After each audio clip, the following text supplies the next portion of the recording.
যেই অধিকার ফিরানোর জন্য আবু সাইদ নিজের জীবনকে উৎসর্গ করেছে, চট্টগ্রামে ওয়াসিম নিজের জীবনকে উৎসর্গ করেছে, এরকম হাজারো মানুষ যারা নিজের জীবনকে উৎসর্গ করেছে, তাদের মানুষের ভোটের অধিকার, কথা বলার অধিকার, অর্থনৈতিক অধিকার প্রতিষ্ঠার মাধ্যমে যেমন তাদের এই জীবন উৎসর্গকে আমরা মূল্যায়ন করতে পারবো, একইভাবে তাদের জীবন উৎসর্গকে মূল্যায়ন করতে হলে আমরা যে জুলাই সনদে স্বাক্ষর করেছি সেই জুলাই সনদকেও আমাদের সম্মান করতে হবে।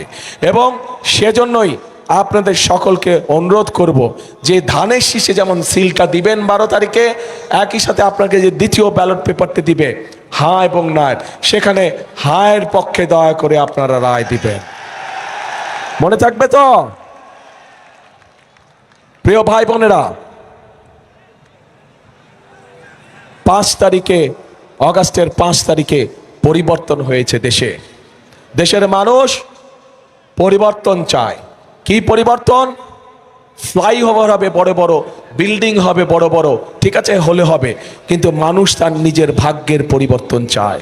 মানুষ চায় কর্মসংস্থান, মানুষ চায় নিরাপদে রাস্তা দিয়ে হাঁটবে, মানুষ চায় নিরাপদে রাতে বাসায় ঘুমাবে, মানুষ চায় নিরাপদে যে যার চাকরি বাকরি ব্যবসা বাণিজ্য সব কাজ কারবার করবে, তাই তো? কাজে সেই নিরাপদ ব্যবস্থা যদি তৈরি করতে হয় তাহলে আপনাদেরকে সমর্থন লাগবে।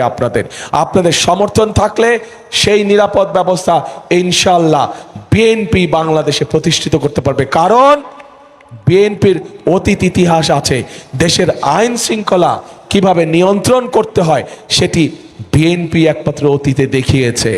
বিএনপি দেখিয়েছে বলেই, বিএনপির অভিজ্ঞতা আছে বলেই বিএনপির পক্ষেই সম্ভব একমাত্র দেশের আইন শৃঙ্খলাকে সঠিকভাবে শক্তভাবে নিয়ন্ত্রণ করা এবং শক্তভাবে মানুষের নিরাপত্তা প্রদান করা।